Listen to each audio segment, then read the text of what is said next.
5 seasons, 1 garden. From the innocence of the child to the storms of the teen, the shaping of the young adult, the reckoning of the mature soul, and the wisdom of the elder. This is the journey of a heart learning what to hold and what to release. Deep in the forest, every tree learns the same brutal lesson. The seedling that expects perfect sunlight dies in the first storm. The oak that demands windless days snaps when the hurricane comes. Nature doesn't negotiate with your expectations.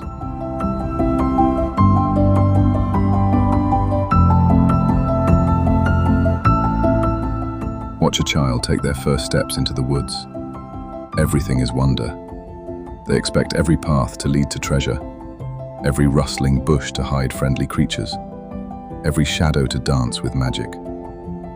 The forest seems designed just for them, a playground where nothing can go wrong. But then the brambles catch their clothes.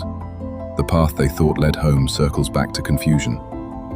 The friendly sounds of the forest turn strange when darkness falls. And in that moment of tears and scraped knees, they learn their first hard truth.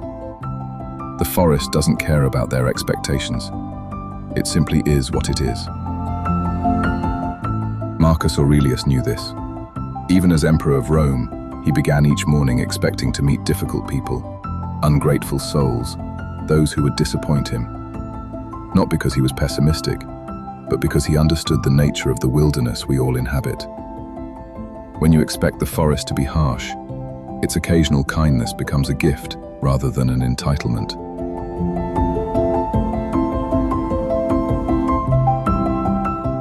Now watch that same child years later, stomping through the underbrush with teenage fury. They've learned the forest has thorns, so they armor themselves with anger. Every fallen log becomes a personal insult. Every missed trail, a conspiracy against them. They rage against the trees for not moving aside, curse the streams for being cold, blame the mountains for being steep. This is the stage where expectations become weapons we turn on ourselves. The teenager expects the forest to validate their identity, to mirror their inner drama, to provide the perfect backdrop for their coming-of-age story.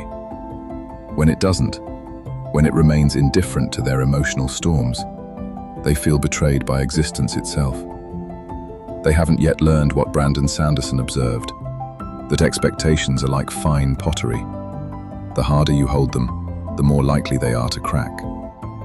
The teenage hiker grips their vision of how things should be so tightly that they miss the beauty of how things actually are.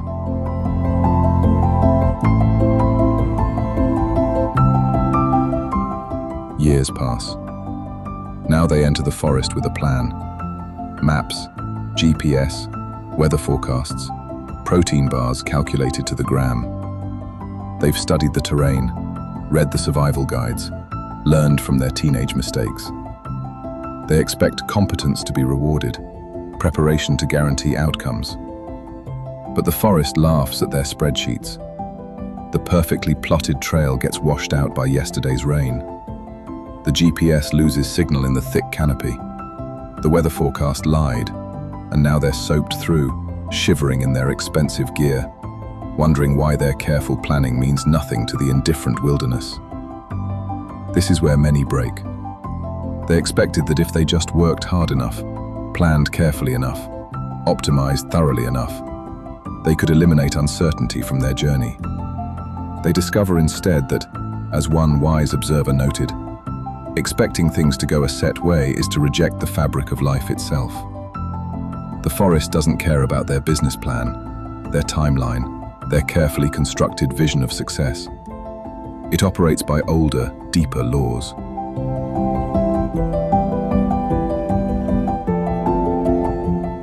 But some learn to adapt. They return to the forest with different expectations, not of the trail, but of themselves. They've internalized what the Stoics knew. You cannot control the weather, but you can control your response to it. You cannot predict when the path will fork, but you can trust your ability to choose direction. Now they carry lighter packs but stronger spirits. When the stream is too high to cross, they don't curse the water. They look for another way. When the trail disappears, they don't blame the forest. They use their compass and their judgment. They've learned what Epictetus taught. The invincible person is not the one who never faces obstacles, but the one who cannot be upset by anything outside their reasoned choice. They expect challenges because forests are challenging. They expect setbacks because wilderness is unpredictable. But they also expect themselves to respond with resourcefulness, to turn every obstacle into raw material for growth, just as nature itself does. The fallen tree blocking the path? It becomes a bridge across the ravine. The wrong turn? It reveals a hidden waterfall they never would have seen. They've learned to work with the forest's nature rather than against it.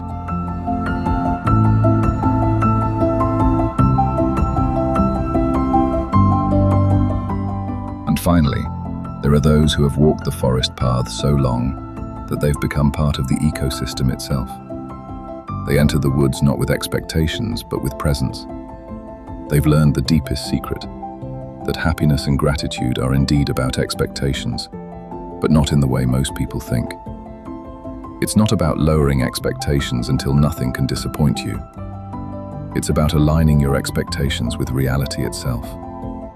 The elder hiker expects the forest to be exactly what it is: beautiful and dangerous, nurturing and indifferent, predictable in its unpredictability. They've learned they're not in this world to live up to anyone else's expectations, nor is the world obligated to live up to theirs. This isn't nihilism, it's liberation. When you stop demanding that the forest be other than what it is, you can finally see what it actually offers. They walk the same trails that once frustrated them, but now they see differently. The brambles that caught their childhood clothes remind them how much they've grown. The confusing paths that led to teenage rage now seem like old friends, each turn familiar and meaningful. The obstacles that defeated their young adult plans now stand as monuments to resilience learned. The forest was never the enemy. It was always the teacher. This is the wisdom we find when we gather by the fire at day's end. That peace comes not from a world without obstacles, but from a heart that expects to meet them with grace. The flames that warm us burned first in the forest, fed by the very trees that once blocked our path. Every expectation you release is a burden lifted. Every demand you stop making on reality is a door open to what actually is. And what actually is, stripped of your projections and requirements, is far more magnificent than what you expected. The forest is waiting, not to fulfill your expectations, but to exceed them in ways you never imagined possible. Will you enter on its terms, or will you keep demanding it bend to yours? The choice, like the path, is always yours to make.